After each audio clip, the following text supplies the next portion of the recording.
Alright, what's going on everybody? So today, thought I'd do a video about e-bikes and why you might want to choose an e-bike over a traditional sort of vehicle for transport like a car or even a motorcycle. So first off, I'm riding my Sur-Ron. That's the type of e-bike I ride. Highly recommend it. I'll get into why in just a moment. But e-bikes. I'd say the biggest advantage for an e-bike is obviously the cost. Obviously you're saving a ton of money by not buying a car, but the biggest cost savings is with insurance. Insurance is a scam, it's highway robbery. Insurance companies just charge way too much for what they offer, and you're going to end up paying thousands of dollars a year for insurance, and it might be pretty goddamn brutal depending on your age, driving experience, driving history. For my motorcycle, for the first year I had it, I was paying almost $5,000 a year for insurance, so just absolutely outrageous insurance prices. So I'd say probably the biggest advantage for an e-bike is just the cost savings.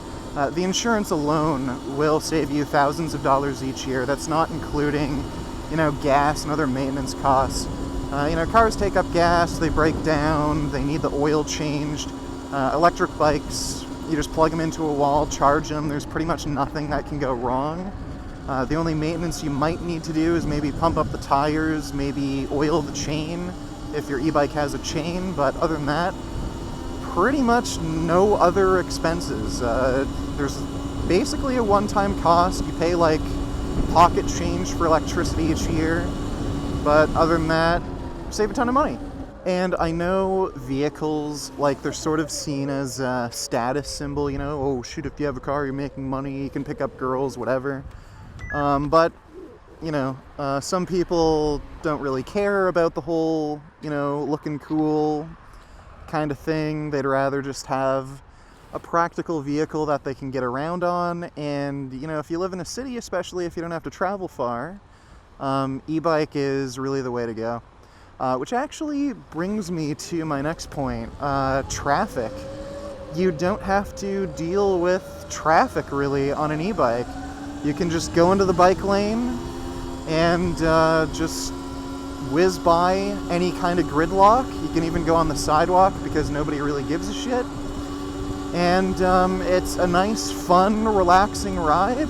It's even more convenient than public transport because you have your own vehicle. You can go exactly where you want to go at whatever pace. You don't have to worry about delays, somebody jumping on the train tracks and having the paramedics have to stop all the trains so they can scoop the dead body off the tracks. You don't have to worry about a bus breaking down or anything. You can just hop on a bike, get through traffic just fine. In my experience when I was living in Toronto, e-bike was faster than public transport in almost every circumstance. Taking a train or a bus usually is slower than just hopping on an e-bike going around 40 kilometers an hour in the city. So there is another advantage of an e-bike. And another advantage of an e-bike is you don't have to have a license and you can do stupid. So you can do crap like wheelies, burnouts, you can do jumps, you can ride on the sidewalk places you're not supposed to, and no one cares because again, it's just a bike and nobody really takes it seriously. And even if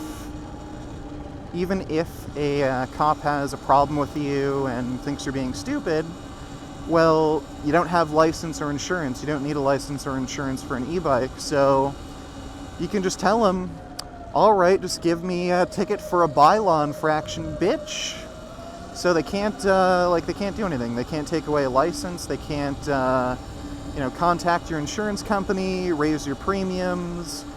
So I like that I can just take it easy on an e-bike, do whatever the hell I want. And it's just a whole different sort of mindset, rather than having to worry about following traffic rules, paying for insurance, making sure you don't speed, making sure you don't ride in certain places you're not supposed to. E-bike is just f***ing relaxing. You don't have to have a stick up your ass about anything. You can just have a good time, get wherever the hell you want to go, and it's all good. Let's just take a closer look. I think there's like 20 people there. Yeah, forget it. It's just loaded with stupid kids.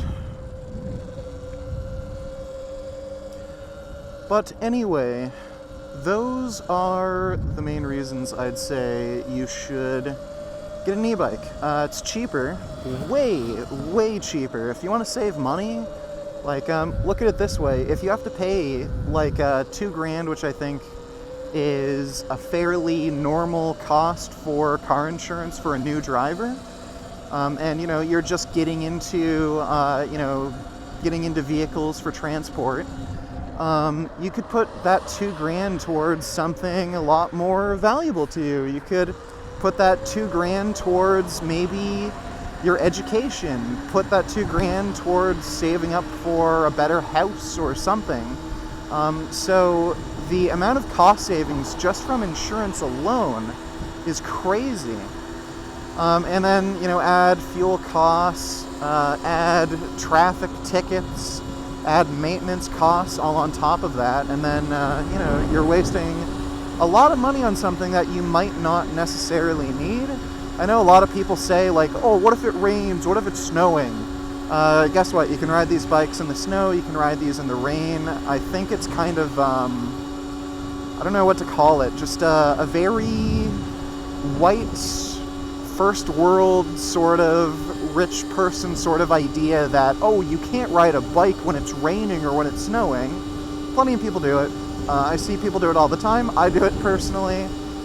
So I don't think you should worry about inclement weather. I don't think it's worth spending, thousands of extra dollars per year on something you don't need just because, you don't want to ride a bike when it's snowing. I think you should just kind of get over it.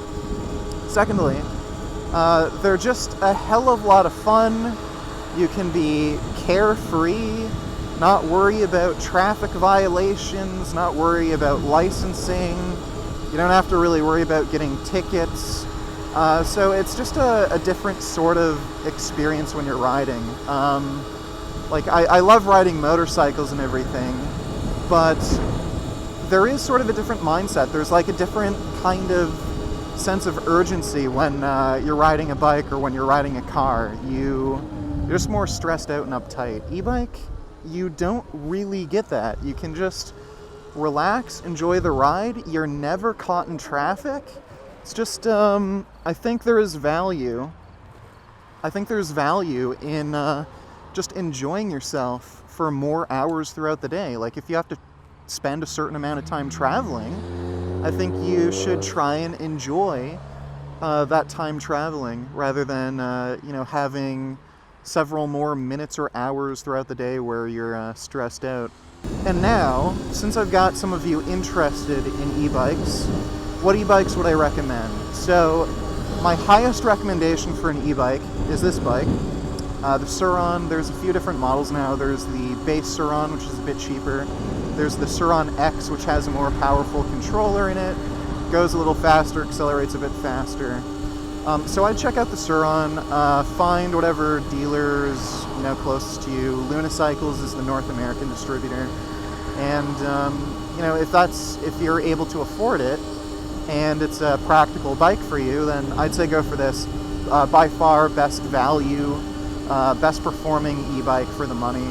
Goes super fast. You can get it up. I can get it up to about 70 kilometers an hour, and I'm 6'3", 230 pounds. So it's a fast bike. It's also powerful. It climbs hills like a boss. You can do jumps. You can do wheelies with the thing. Sick off-road bike. Really amazing parts and components. Battery lasts a really long time. I can easily get 60 kilometers out of a charge just riding normally. And if I go slower, more conservatively, I can easily get that up to 80 kilometers. So I'd say this is by far the best e-bike you can get for the money. Now, if you have special needs or if you're on a little bit of a tighter budget, let's go into the University of Guelph. Never really ridden around on campus. So if you don't have that much money, if you have special needs, like if you want to carry passengers or a lot of luggage, you might want to check out some of the Emo or Daymac bikes. They're basically scooters, but you can attach cargo. There's space for a second passenger. I think typically they come with lead acid batteries, which really suck, but you can upgrade to lithium batteries if you want. They are cheaper than this bike. Obviously, they don't perform as well. They don't have like good name brand suspension or anything. I think a game is going on here. They're not as fast. They're not as well built, obviously. But if you are on a budget, they're still great. They can still get you around town just fine. They're reliable. And again, they have like more room for a passenger or luggage and crap like that. And I'd say probably the best way to go if you're trying to just, get something that's really inexpensive is go over to Lunicycles and get one of their e-bike kits. Lunicycles, they sell the Suron, but they also sell e-bike kits. Basically, you can get a motor, get a battery, and attach it onto almost any normal bike you want. And those also come with a throttle, so that has a bit of an advantage over the pedal assist only bikes you can get from like Giant. So I would say that's the best option as far as budget goes, if you want something really cheap, or if you want something that the cops won't really bother you with. A bike like this, cops might bother you depending on your area, but if you just have a little battery and motor attached to a normal bike, in most areas cops won't hassle you for it. What a relief! When will this poisonous product cease? This is another public service announcement. You can believe it or you can doubt it. Let us begin now with the cow. The way it gets to your plate and how